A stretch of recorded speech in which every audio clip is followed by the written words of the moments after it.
Buenas tardes, mis queridísimos amigos de griego del Nuevo Testamento 1. Por motivos de fuerza mayor, por motivos de seguridad y sobre todo de prevención, es que se han suspendido las clases presenciales y por eso vamos a estar trabajando los temas que nos hacen falta vía virtual, ¿verdad? Entonces, eh, por lo difícil que puede ser que nos pongamos de acuerdo para hacer una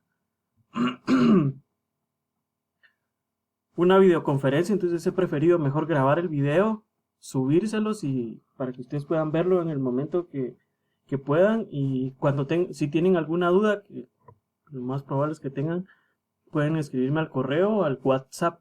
Digamos, mejor si lo escriben al grupo de WhatsApp, así todos ven la duda y la resolvemos y para que quede claro para todos. Entonces esta semana vamos a trabajar el tiempo imperfecto. Este es el capítulo 7 del libro. Igual que hicimos con el capítulo 6, vamos a trabajarlo en dos partes. Esta semana vamos a trabajar el tiempo imperfecto y la siguiente semana vamos a trabajar, creo que es la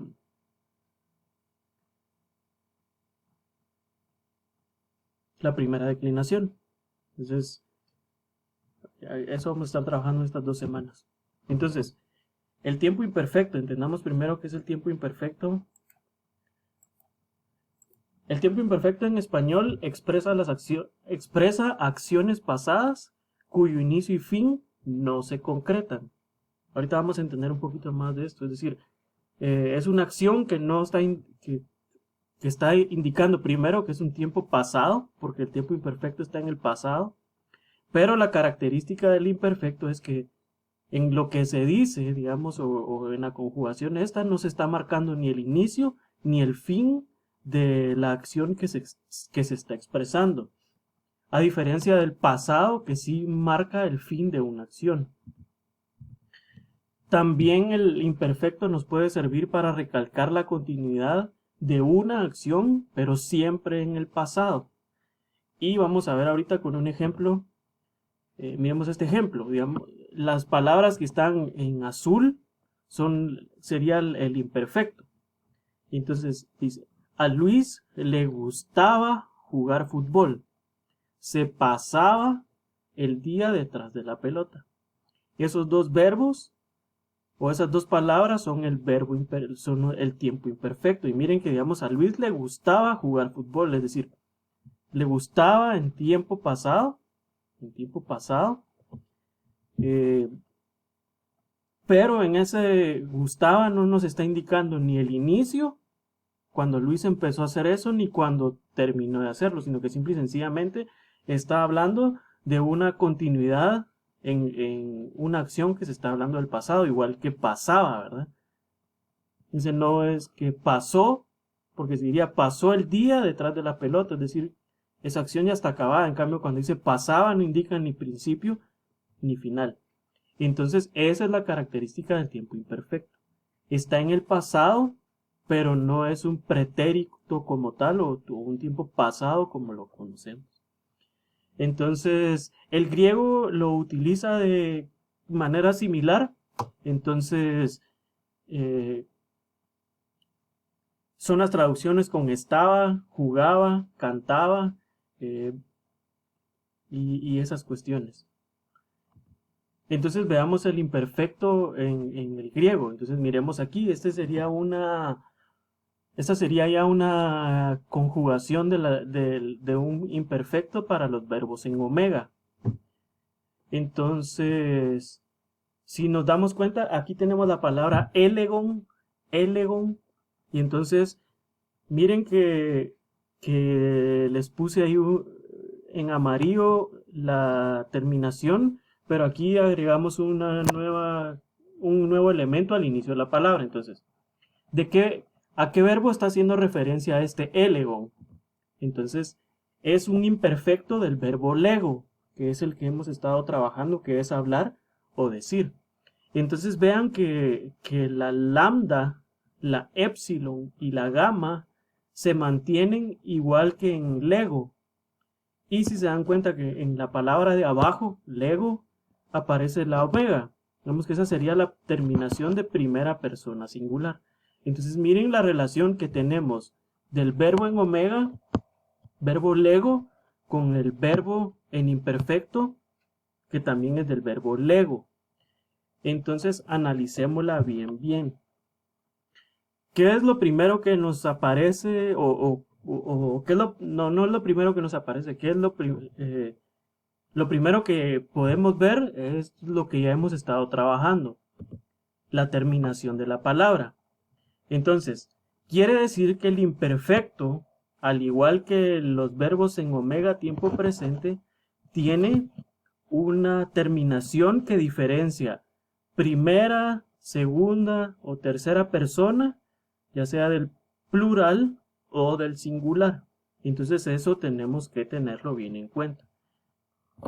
Entonces, eso es la desinencia personal, es lo que ya hemos estado trabajando en todos los verbos, a excepción del infinitivo, ¿verdad? Que dijimos que el infinitivo no era un verbo impersonal. Entonces, esta omicron y ni, este on, de la terminación de elegon, este on, viene a ocupar la posición que esta omega de aquí abajo ocupa en lego, es decir, sería la primera persona del singular, igual que el omega, que también representa la primera persona del singular. Esa es la desinencia personal. Se le llama desinencia personal porque designa a la persona que ejecuta la acción. Pero, como ya dijimos, el imperfecto le agrega un elemento más que hasta el momento no habíamos estado agregando en todos los verbos. Digamos, siempre habíamos diferenciado el verbo por su terminación. En este caso, lego, la omega, y on en elego. Entonces veamos aquí que en este círculo se le agrega una épsilon al inicio.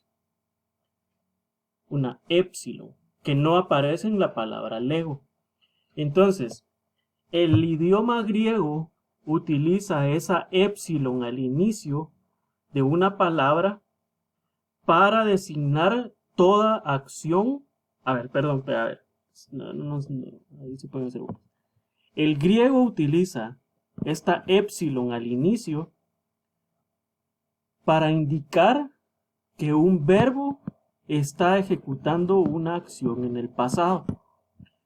Por eso es que en la palabra que tenemos aquí abajo, que es lego, no aparece esa épsilon al inicio, porque lego es un verbo en tiempo presente. Entonces por eso no necesita esa épsilon al inicio, porque la épsilon la usa el idioma griego para indicar una acción que se está ejecutando en el pasado. A esa épsilon al inicio se le llama aumento. Entonces, tenemos que tener claro de ahora en adelante que todos los verbos, digamos que empecemos a trabajar de ahora en adelante, tenemos que diferenciar no solo la parte final, que es la desinencia personal, sino también tenemos que aprender a ver si tiene aumento. Porque si tiene aumento nos está indicando que es un verbo que está ejecutando una acción en el pasado. Porque no solo tenemos imperfecto, sino que más adelante vamos a ver que también tenemos un aoristo. Que el aoristo es el verbo que nosotros conocemos como pasado o pretérito. Entonces tenemos que tener bien claro que el verbo imperfecto lleva un aumento, es decir, una épsilon al inicio, y también tiene sus desinencias personales. Entonces también tenemos una tabla de la conjugación del imperfecto, que sería este. Si ven en la primera persona del singular, en la esquina superior izquierda, primera persona del singular es la palabra que teníamos anteriormente, elegón, elegón. Se dan cuenta que en todas las personas, ya sea singular o plural, aparece la épsilon al inicio. Y vean que también tenemos las terminaciones. Entonces, la primera persona del singular sería elegon. La segunda persona del singular sería eleges. Y así sucesivamente con la tercera Luego nos pasamos a la primera del plural.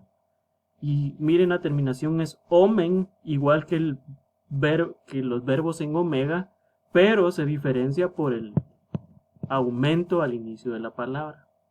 Igual en e, en la segunda persona del plural, la terminación es ete. Igual que la segunda persona del plural de los verbos en omega presente y también del imperativo. Pero aquí la diferencia es que la diferenciamos con la épsilon al inicio. Esa sería la conjugación de los imperfectos.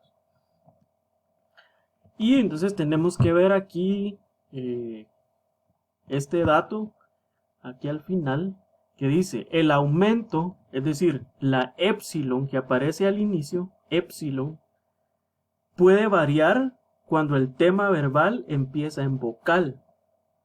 Entonces se transforma en vocal larga.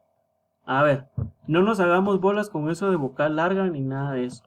Lo que nos está diciendo esta nota al final es que a veces cuando el tema verbal, digamos que en este caso la raíz o tema verbal, empieza con lambda, pero hay verbos que no empiezan con una consonante, sino que empiezan con una vocal. Entonces, cuando el sonido de épsilon se une con una vocal, puede cambiar. Entonces solo hay que estar atentos a ese dato.